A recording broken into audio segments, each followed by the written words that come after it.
Assalamu alaikum, family. Welcome to the Sajdah's Monday morning motivation. And this morning, we got a few things we're going to chat about: kindness, weight loss, um, and whatever downloads we get. So let's pray together and start our week together. We'll see you on a few. We'll be back after these commercials.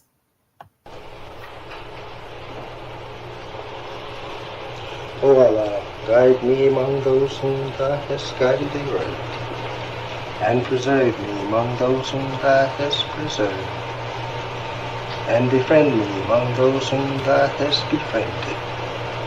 Bless me in whatsoever Thou dost grant me, and deliver me from the evil of what Thou hast judged. Surely Thou judgest, and none can judge against Thee, and he whom Thou befriendest is not disgraced. Blessed art Thou, O Lord, and exalted be Thee above what they set up besides Thee. I bear witness, nothing deserved to be served besides Thee, and I bear witness that Muhammad is Thy servant and apostle. Amen.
Assalamu alaikum, family. Peace be unto you. Happy Monday. Welcome to Sajdah's Monday morning motivation. I hope everybody is doing well and that you had a great weekend, that you took some time to take care of yourself and be kind to yourself and kind to others this weekend. Let's hope. Okay. Um, Man, there's quite a few things I want to talk about this morning. Y'all know I want to talk about the financial boot camp um, for sure. So if you have not already signed up, make sure you sign up today. I don't want the spaces to get all filled and then my main people can't do it. We did some pushes last week with schools, and there's going to be some advertising coming out with some of the schools. So I don't want the slots to get all filled and you guys don't get a chance to join on and to check us out. Um, like I said, that there's a lot behind the idea of this financial boot camp, the financial training, financial trauma coaching, that I believe that you will find beneficial. I believe you're going to find um, access to some tools that maybe you just hadn't thought of. And, something that I cherish now, I'm a kind of person, I study every day. And I started studying every day in the 90s, becoming a member of the Nation of Islam. And we just studied like that. And I just kept going with it. Obviously, I had been studying because I had just graduated from college and then went from there into more study. But I just make it a habit. And sometimes there's things that I'm studying or reading that I've studied or read 1,000 times before. And then all of a sudden it's that one little spark. It's like something in the conversation or in the reading or in the video I'm looking at or the class I'm reviewing that says, you know what? Aha. I think Oprah calls that an aha moment. I didn't get that the first time. And those little nuggets, those little aha moments, I have begun to string together in my life because I'm always asking Allah, what's our next best step? What do you see as I move forward on this journey that I need to be learning, that I need to work on, that I need to tweak? And the real key thing is either motivation for the stuff that you already know you need to work on. And then there's awareness of stuff that's a blind spot. That's the scary part right there, right? That you could be navigating life and you could be struggling and upset and crying and worried about something, but you were you had a blind spot. You didn't even know. You didn't even know what was happening or what was going on. That's real. Some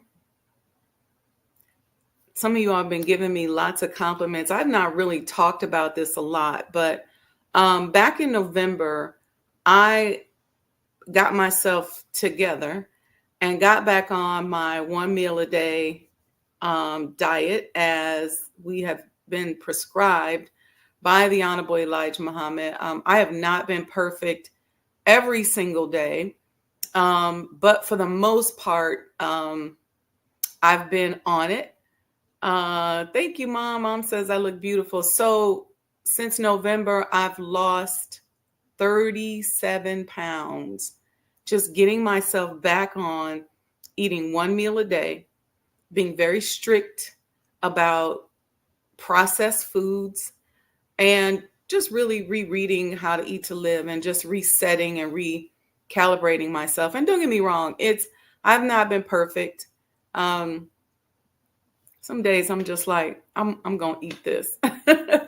But my workouts had started to sort of be in vain because the diet was off. And when you're eating too much and you're eating too many times a day, your body has to work too hard to digest. And then if you're eating stuff that's like spiking your your blood sugar levels, your blood pressure levels, your cholesterol levels, and all of that stuff just starts spiking and you're going up and down and up and down. Your body does not focus on properly metabolizing, properly releasing the hormones that are needed. Um, it's a whole host of things that begins to happen when your body really just has to focus on getting rid of the poison that you're putting in it that many times a day. Because no matter what you eat, there's parts of what you eat, obviously, that your body doesn't need, right? So you eat, your body absorbs and takes what it needs, and then you eliminate it. But even that elimination process and that intelligence of sifting through what you've put into it is happening. That intelligence process takes up time, space, energy, and the body then doesn't have as much time to focus. So what you want to do is make sure you get yourself to that fasting state by eating that one meal a day. Some people say when the sun is highest in the sky is when you should eat, but the Honorable Elijah Muhammad told us to eat between 4 and 6 p.m. And, I'll drink my coffee and my teas. So since the pandemic, I've always been a kind of a herbal tea type of person. And I've always been in the lab when it came to my herbs and stuff like that.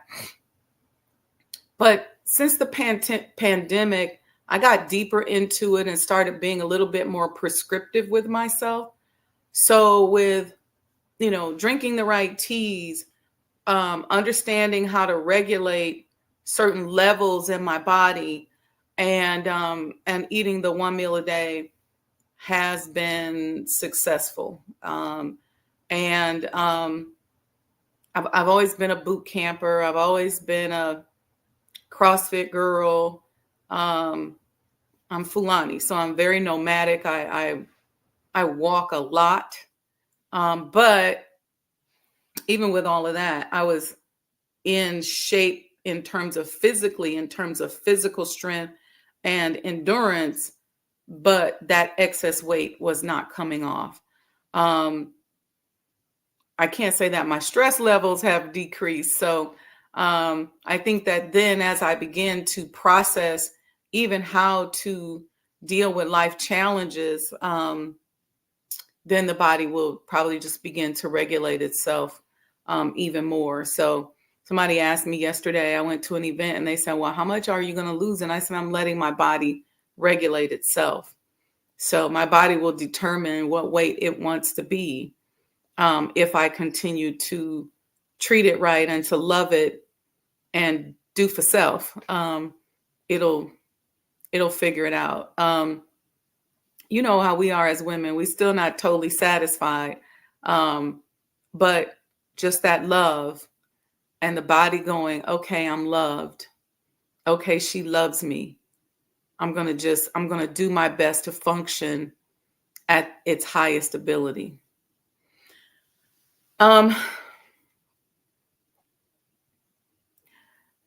I there are two things that clicked to me yesterday that I wanted to talk about today.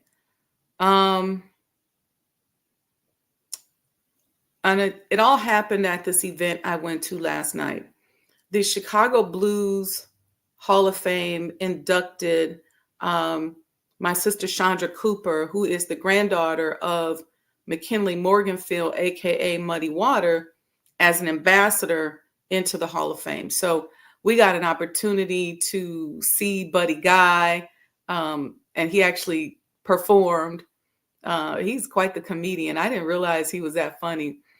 And we got an opportunity to just kind of fellowship in that blues preservation community. And I had to take a moment to give Chandra her flowers for what she has done for Muddy Waters. Um, y'all know it's no secret that old people like to talk to me, especially elderly people who have passed on. Um, I'm not like some people that get children that come and speak to them. It's just always the grandparents and the great grandparents. And as I was sitting there, I was really feeling her grandfather's spirit. And since I've met her, it's been relatively easy for me to tune into him. Um, I can usually catch him pretty easily. I don't know if it's because my grandmother used to listen to his music and some of that stuff probably children shouldn't have been listening to. I don't know if it's that. I don't know, but and I was just feeling his spirit, and as I was sitting there thinking about him, and I was thinking of what she has done in that space with artistry of really the people who are the fathers of rock and roll, really the fathers of the music industry today. Those great Black men and women that came through the Great Migration and created a genre of music that they then, for the first time in many of their lives, have been able to share with the broader community. And what came with that was a lot of predatorial capitalist behavior, with people not having rights to their music and not being able to perform in certain venues, and you know, they talk about the Chitlin circuit and all of that. And so today, a lot of people, especially those of us who have been in the entertainment industry for a while, or who at least know of the entertainment industry. I don't know if you all remember that I had a music company for a number of years. But for her to lift him in a space where we aren't often independently lifted, and to not only lift him, but to preserve his legacy and his work. And as she walked up on the stage, I said, we really truly are the answer to the prayers of our ancestors. I'm sure that man, when he looked into the eyes of that little girl as she was growing up, did he know that she would be walking up as an inductee of the Blues Hall of Fame, and that she would be building a museum, and that people in this blues community who for the most part don't look like us would be honoring her? It's a big accomplishment. And I took a moment to tell her that, and I wanted to just share that with her. I don't go around and tell people like I just clicked into your grandmother or your grandfather, but I did tell her that, you know, because my grandmother was such a fan of his music, it's easy for me to go to a place when I hear it of comfort and comfortability, because as a little girl, I remember her playing those songs. And I said that to her. And she said something to me about her grandfather that struck me. And it struck me in the wake of something else, that an additional act of kindness that I had learned about the Honorable Elijah Muhammad. She said, my grandfather was very kind. She said, he just was a kind man. She said, no matter who you were, if you came up, it was come on in, baby, have a seat, How you doing? Do you want some food? And so she started talking about his kindness, and I felt the energy of his kindness as she um, talked about it. And I realized that every time I tap into him, that's what I'm getting is his kindness. And as I'm watching the universe rewarding him through his granddaughter for his kindness, I thought about it. And I said, when did we stop as a people being kind in general? I think when we started getting stuff that we wanted to protect in this world, that we stopped being kind and generous. I put the definition of kindness up here. The quality of being friendly, generous, and considerate. Because oftentimes we're just not kind anymore. And when we are, it's not as often pointed out in the news. And so I love it to hear, I love it when I hear people giving testimony or people talk about Tyler Perry's kindness and how kind he was to their family during a particular point in time, or people talk about the Honorable Elijah Muhammad. And one thing that resonates is just his kindness. I don't know if you all knew that y'all probably really would fall out in the floor, but there is an article out here by Julian Bond entitled, "Now Let the Democratic Party Praise praise Elijah Muhammad." Because the diversity that they became known for, that they've kind of, well, I won't say it like that. This diversity that they became known for, and we'll put it that way, really was born out of the kindness of the Honorable Elijah Muhammad. And if you get that article, you can Google it. It's in the Chicago Tribune. I'll actually post it, where Julian Bond is talking about how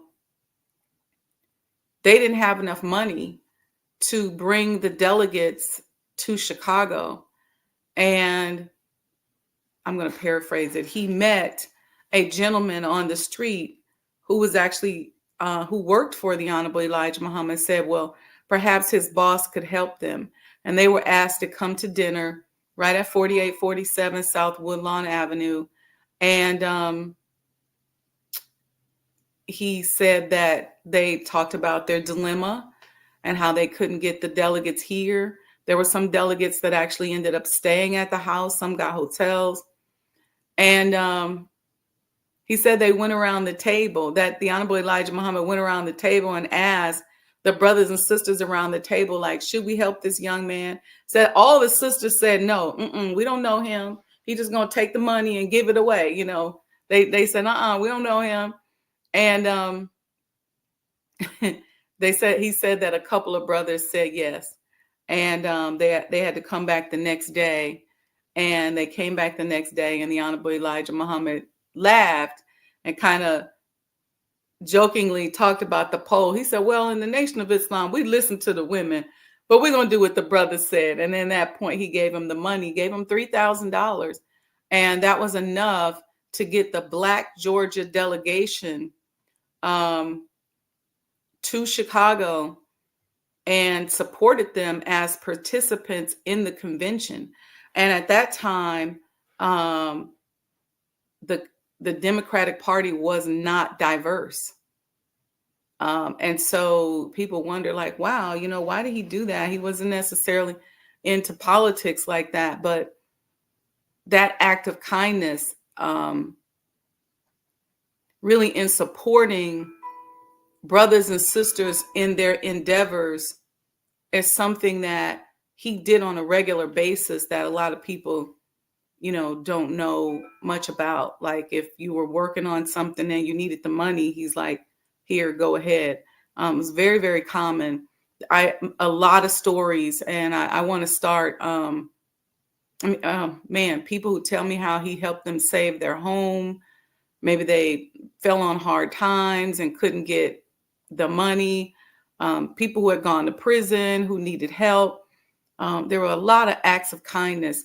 So I was reminded of that era of people during the Great Migration before we got up here and got stuff that we wanted to protect. Before we got up here and said, oh, no, get up out of my house. You ain't taking my food and you ain't taking all my so and so, so and so.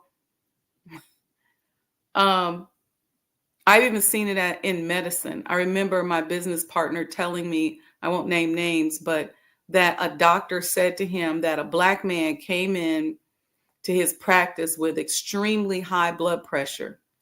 And the physician said, get up out of here. You ain't messing up my practice with your old high blood pressure. What are we protecting? Where's the acts of kindness? So when she talked about how kind her grandfather was, that he just was a kind man. Even when they were out on the road, you see how the Rolling Stones and Led Zeppelin and all of them were able to come, and he would teach them and support them and host them. I think we should think more about that level of kindness. And I think we should really think about, what really are we trying to protect? And will we get more out of the universe? And is there more longevity in kindness than there is in protecting the little thing that you think somebody's trying to take from you? And I would argue with you that kindness has a ripple effect. Kindness not only releases oxytocin in your brain, but it releases oxytocin in someone else's brain. And 9 times out of 10, when you do something kind for someone, they do something kind for someone else, and it begins to multiply. And just because we don't hear about it on the news, and just because people don't talk about it, that doesn't mean we shouldn't do it. So we get more out of kindness. Here's the reason why. Most of us are living in the spirit of lack, the spirit of subtraction, the poverty consciousness. These are the things we're going to work on eradicating during the financial trauma boot camp. If you haven't signed up, I'm telling you, you don't want to miss this. And bring a student with you. See, most of us are in a space of lack. We think somebody's always trying to take something from us. We never think about, you know what, let me just show an act of kindness or be merciful towards somebody. Do you think people want to be asking you for stuff?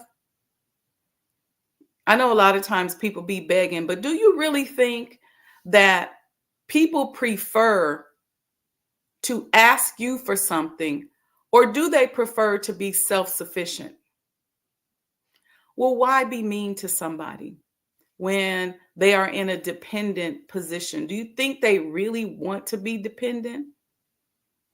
Most likely not. And if you know that person as somebody who does for self, do you think that's where they want to be in their life? 9 times out of 10, not. But most of us are living a life of lack. And when we live a life of lack, we are living a very linear lifestyle. And this linear lifestyle living, especially in our culture, became very popularized when we got up north and started working jobs. Because we're worried about the linear act of working, getting a paycheck, paying rent, paying a mortgage, retiring. It's very linear. But do you know that when we was probably in Africa well before our fall, and they was able to kidnap us and take us, but let's just stay on this side of the continent. When we were slaves, and even when we were in that Jim Crow era, sharecropping, Do you know that most of our grandparents and great-grandparents and great-great-grandparents were not linear thinkers like we are? Do you know that they really practice quantum thinking?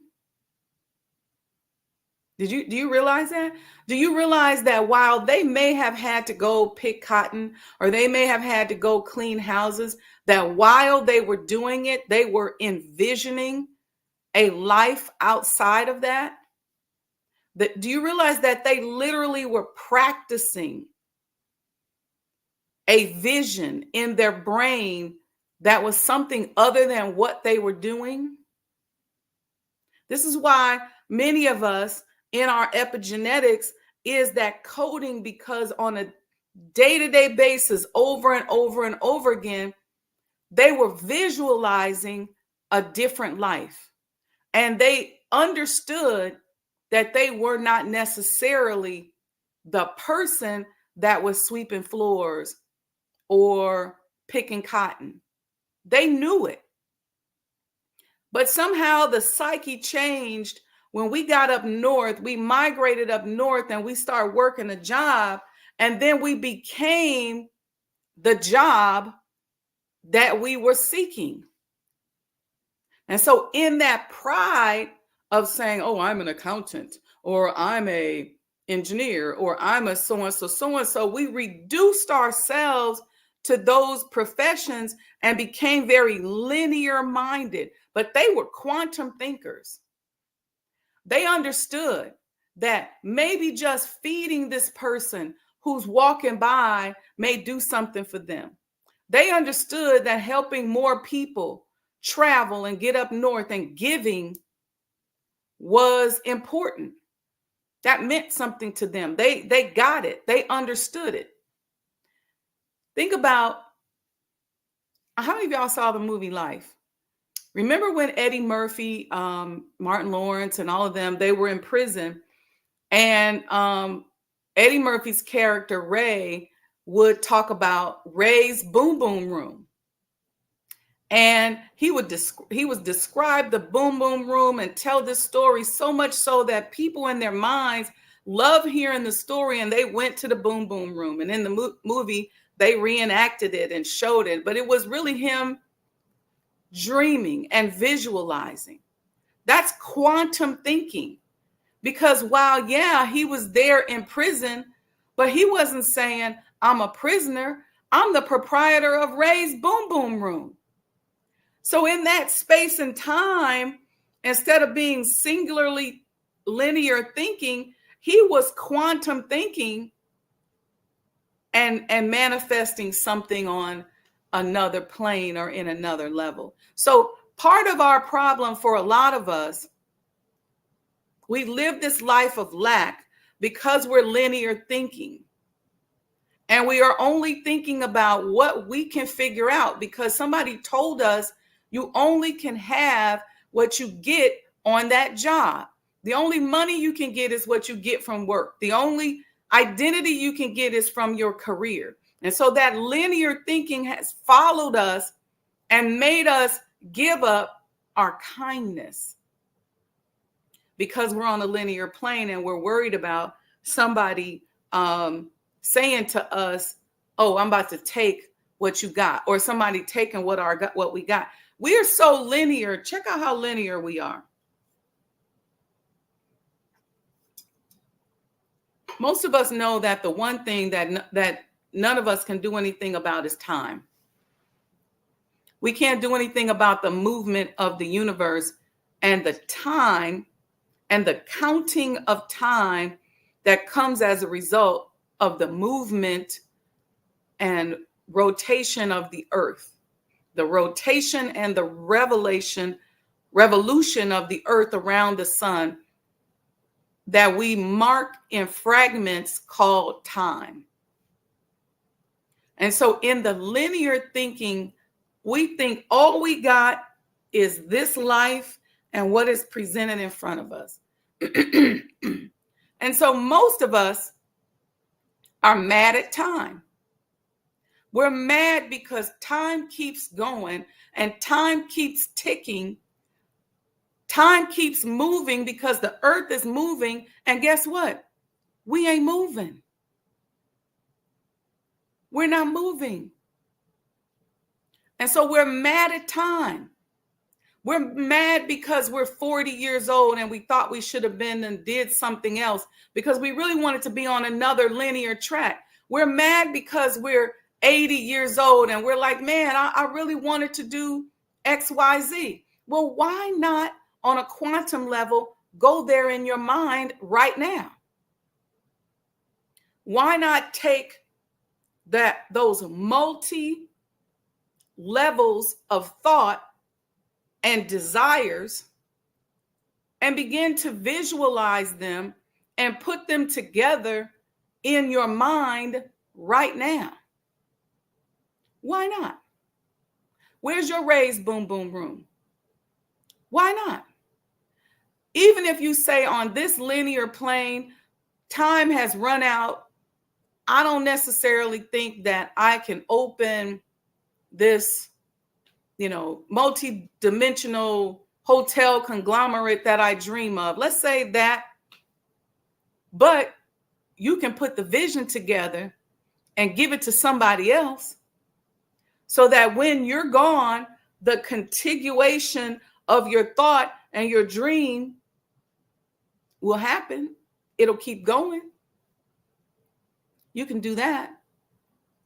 If you feel like you still got time, see, because if you visualize something in your mind and start asking Allah to put you in the place and space that brings your vision into fruition, you collapse time. That's what we mean when we say God can make something happen overnight. This is why you don't mistreat people, because that person that's out on the corner begging for food today, by Monday can be a multi-billionaire and be in charge of your life.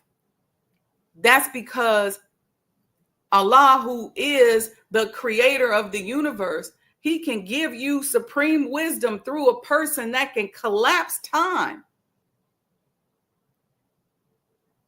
And in the collapsing of time, things can happen overnight.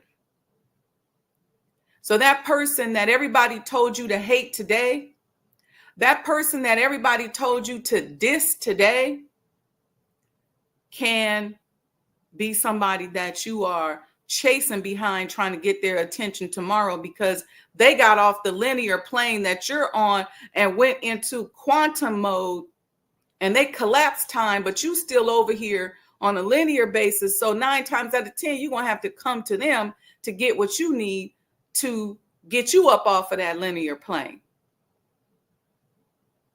Let me know in the chat if you understand what I'm saying, if you're feeling me. So stop being mad at time. Stop wasting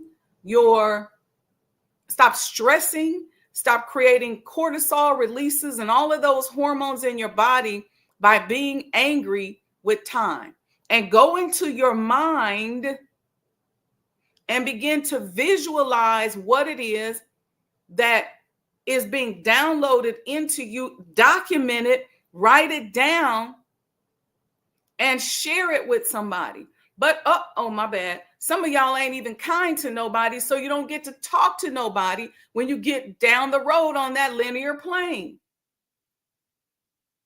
So we got to wake up. It's not too late. It is not too late.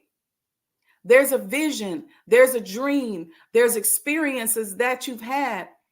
Document them. Write them down. Share them with your family, your friends, your children. It's not too late. But don't be mad at time. And here's the other thing.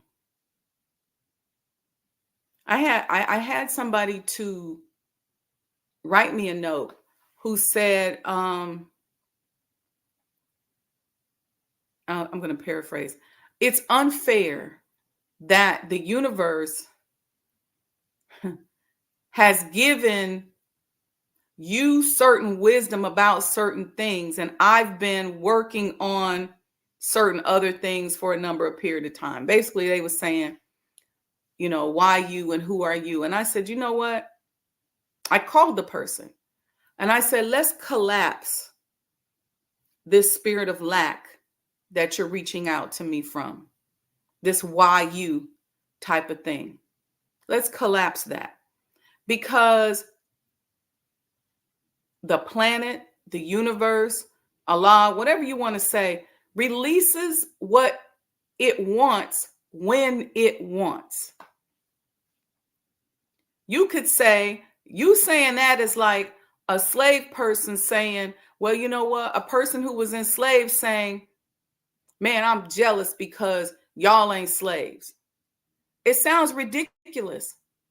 But they know that on a quantum level, their dreams, their goals, their desires, their prayers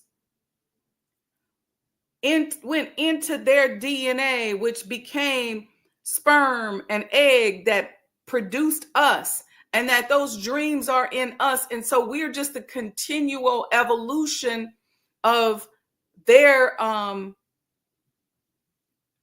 rotation through the universe, through life.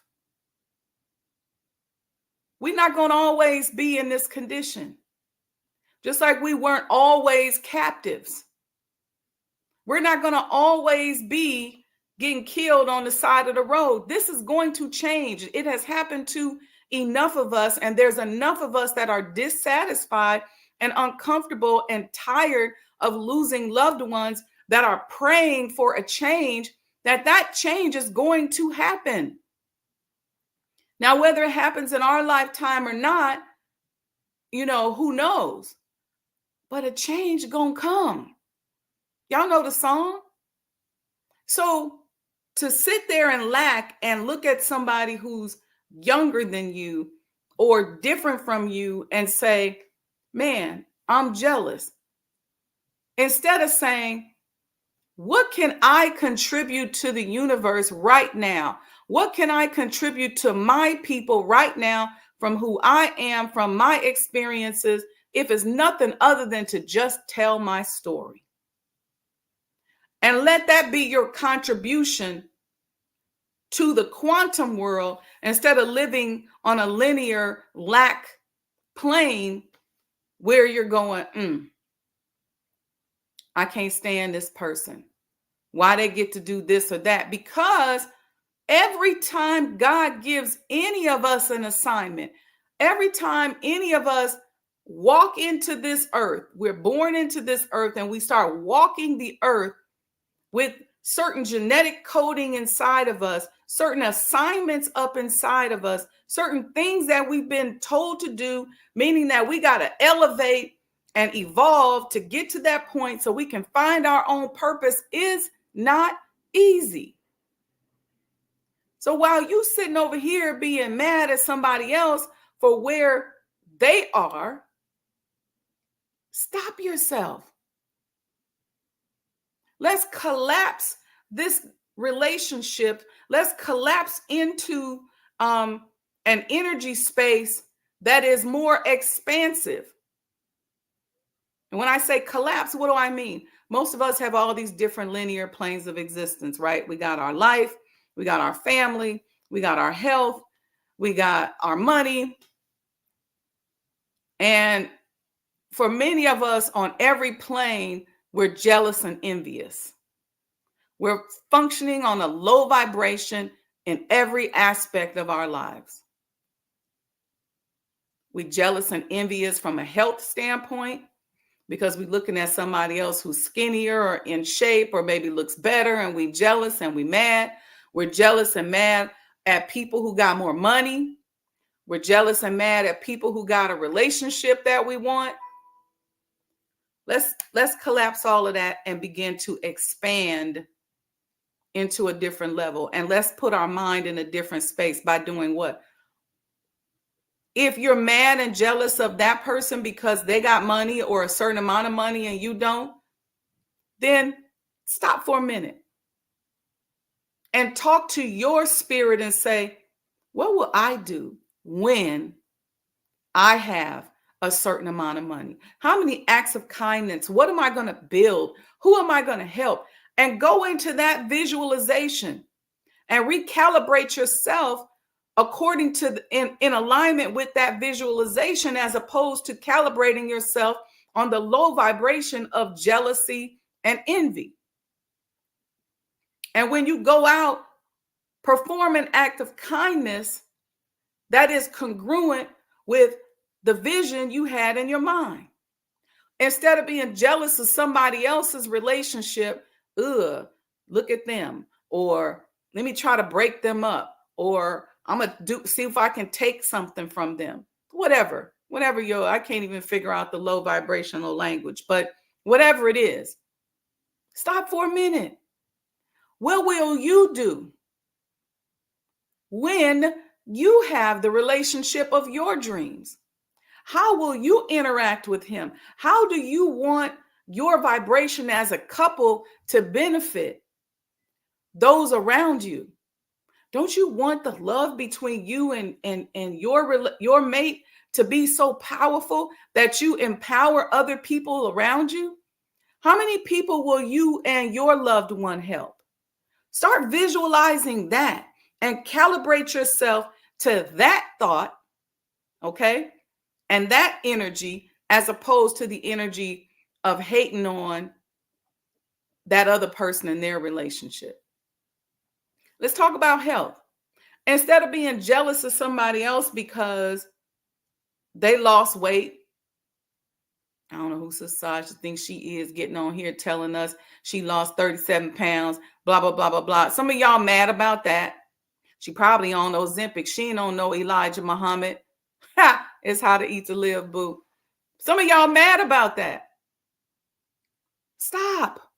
Because if you're plugging into that grid and into that matrix, and that's what you own, that's what you're aligning yourself with. And that's low vibrational.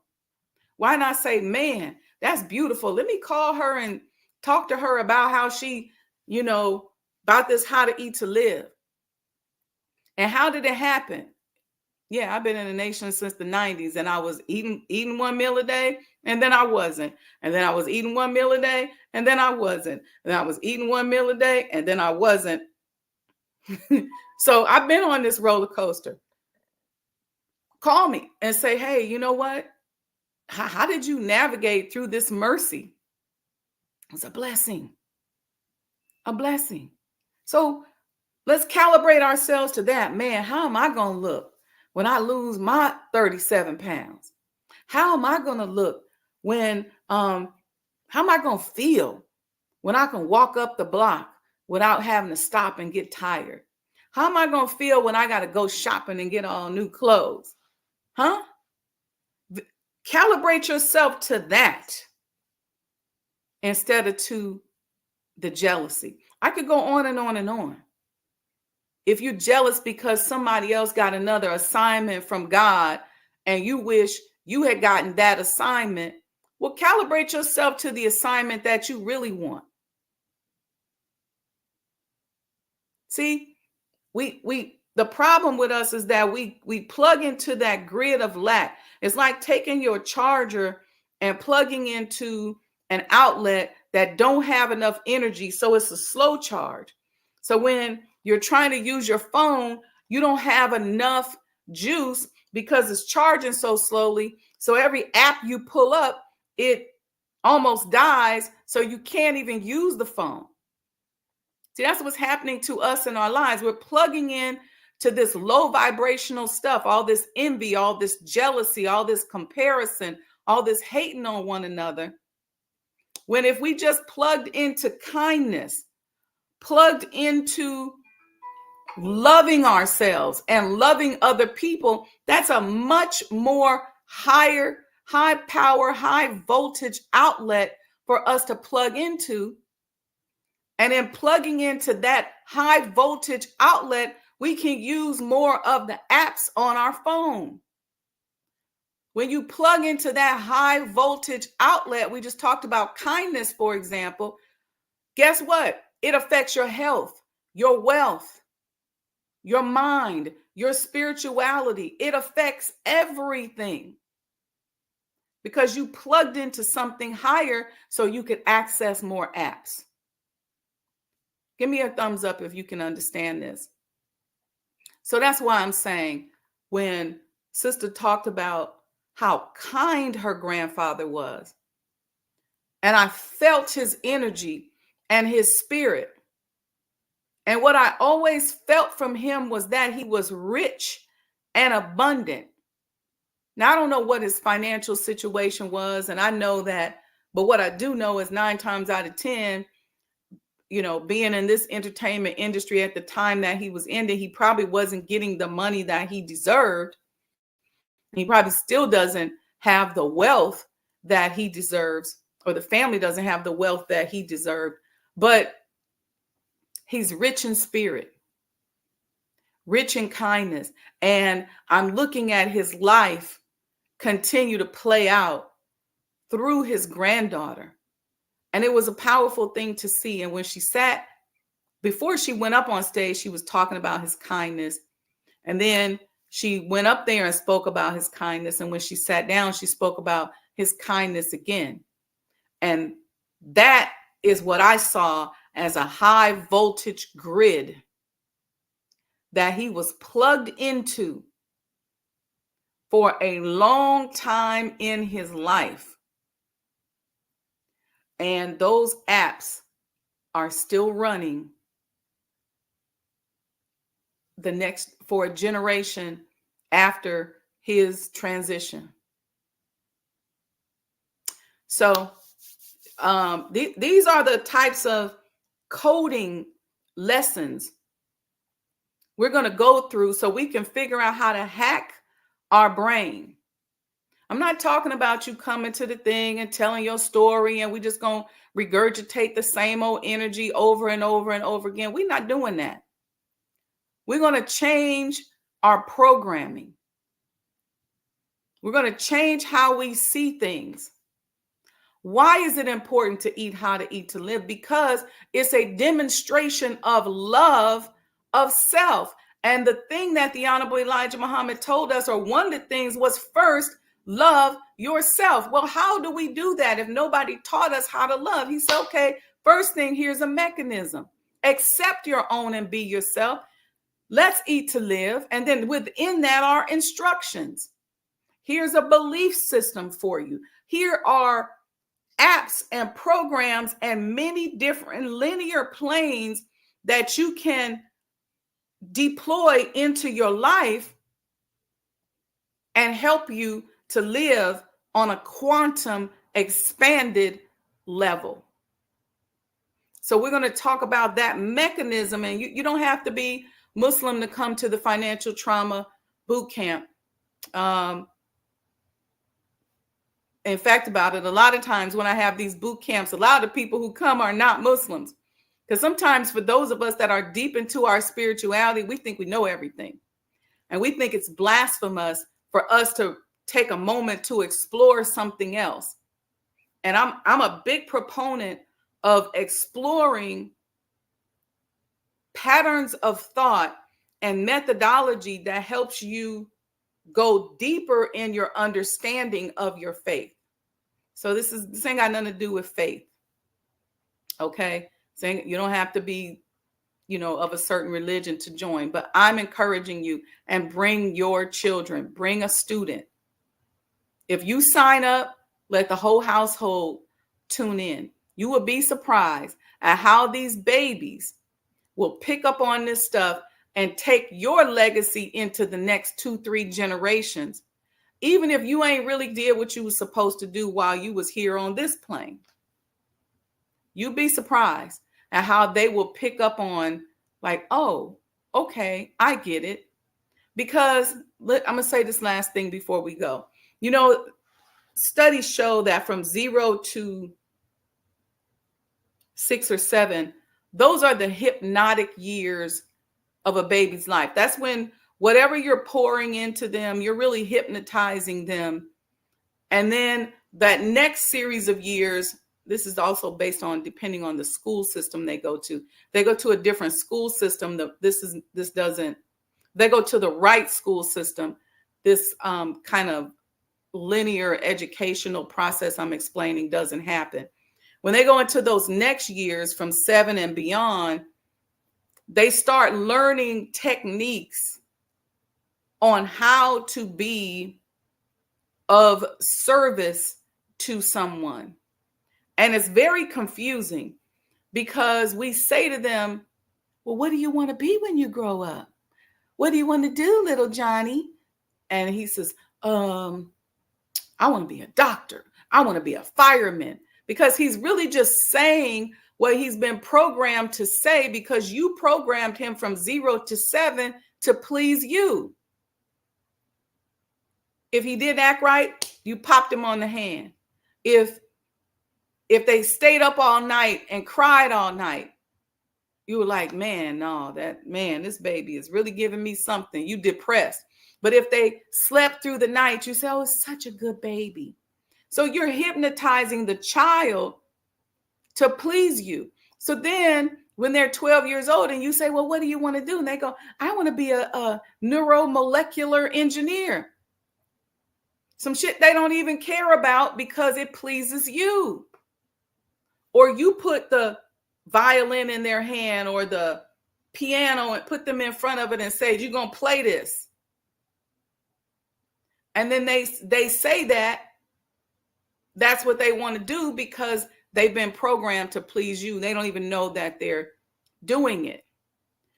So it's like you're asking them to dream and visualize, but you've programmed them not to. So what I'm saying is, you'll be surprised at how many of them are frustrated between those planes. And when they hear this kind of language that says, go inside of yourself and study yourself and find out what you showed up on the planet to do, you'll be surprised at how many of them will go and do it and start doing it.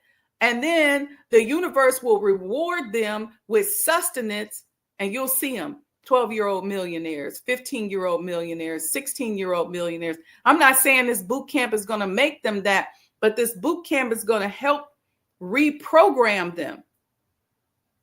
Because this programming that we're subject to is not working. This school to prison pipeline process is not working. This process of hypnotizing our children to please someone or some authority figure, and then having them make up professions that they want to be a part of, and then they go to high school and college and get out, and ain't no job for them to practice the profession you done hypnotize them in and blackmail them into saying that they want to do. So we got to change the paradigm. It's time to make a difference. Let's put them on the right track so they can show up and do what they showed up on the planet to do. All right, family. Our theme today is what? Sign up for Financial Boot Camp and make sure you do some act of kindness today. Kindness does not necessarily have to be money. Maybe you see somebody in a rush. I was in a grocery store the other day and a lady looked like she was really in a rush. And I said, you know what? You go ahead. She said, thank you so much. She said, I'm almost late for my son's birthday party and I had to run over here. I said, girl, you ain't got to explain. Don't even waste time explaining. Go ahead on. And I went, and as it turns out, we got through the line almost, I didn't have that much stuff. And when I got out, I was going to my car and she was driving out the lot and she was like, thank you. Little oxytocin for doing something nice, but do something nice. I've done things where I might be at the drive-through getting my coffee and I'll see, how sometimes they'll show you what the price of the next car is. This happened to me, and I was in Dunkin' Donuts and I was going to get my a hot cup of coffee. And I said, oh, I looked at theirs $4.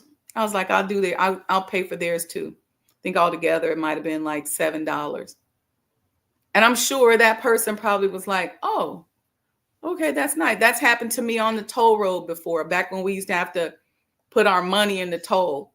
And I got up to the thing in the booth and the lady said, oh, they pay for you. Do something kind. It doesn't have to be money. It could just be, like I said, allowing somebody to cut in line, smiling at somebody. You see somebody carrying something, help them carry something. I was on a walk the other day and a guy came, he was on jogging and he came behind me and he said, "Peace and blessings, my sister." That was kind to me. I love that. So let's do some acts of kindness today. All right, family, tune in tomorrow. We're going to start talking about corporate governance, and we're going to start that conversation tomorrow, 6 a.m. State of Black Business. We're going to talk about corporate governance. And then Thursday, we are talking to Sister Carmen. She's having the International Modest Fashion Show and Award Ceremony.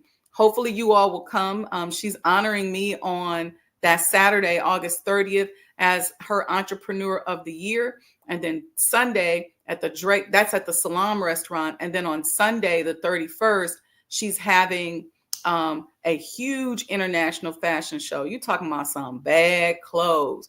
Y'all got to come check this out. You got to come see it. Also, don't forget the 23rd, Sister Margaret, Matthew Theater Company. Get tickets to the play. It is a phenomenal play. You're talking about an oxytocin rush throughout the whole thing. Go to the Matthew Theater Company, MAHDI Theater Company, and look at the play times and get your tickets. Make sure you support. Even if you don't come, the tickets ain't that much. I think they 2 for $25. Just get one. Use the QR code right here and come to Financial Boot Camp. You don't want to miss it. All right, family. I love you all. Wish you all more goodness than you've ever experienced or imagined. Be kind today. Be merciful today. People don't want to be in a position where they're depending upon your kindness and your mercy. So treat them like that. Okay. Where do you get tickets for the fashion show? I'll post it as soon as we get off. But you know what? Let me tell you the fashion show, because she just texted to me. I don't even want to wait to tell y'all. Let's see, Sister Carmen. Okay. Go to www.tmfw.com. So let me put this up here. You're going to go to www.tmfm.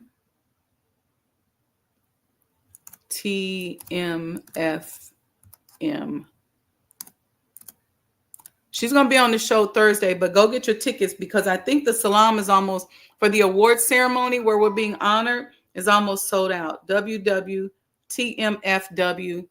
Did I get that right? No, I did not. TMFW. www.tmfw.com. tmfw.com. I'm on this laptop and it's like a little delay when you hit stuff. And so www.tmfw.com. All right, we got it. So it's right there in the chat. And I will put it up on the screen. I'm telling y'all, talking about some bad clothes. So you can get tickets there to the award ceremony on August 30th, that's Saturday night. And then Sunday is the International Modest Fashion Show. And then on the 23rd, you can go to, you're welcome, Mahdi Theater Company.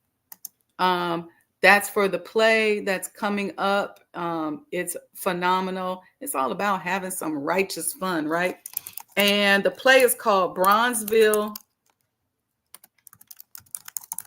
the Musical. Okay. This you can Google. She's all over the internet, all over social media. So go out there and support her as well. And then this weekend coming up, my sister Mighty Singstack Rice and her company, the Chicago Defender Charities, is putting on the Bud Billiken Day Parade. And that is Saturday. All right. So we got a lot of good righteous fun coming up. But Billiken Day Parade, we got Bronzeville, the movie. We got the International Fashion Show. So we got a lot, popping off in the way of righteousness and kindness. Just support. And then next Sunday, so Saturday's Bud Billiken, and then Sunday night, tune in while you're in the comfort of your home. We're going to have the Financial Trauma Boot Camp. Okay. Financial trauma boot camp. All right, family. Love you all very much. Peace and blessings. And I will, inshallah, see you all tomorrow morning. Peace.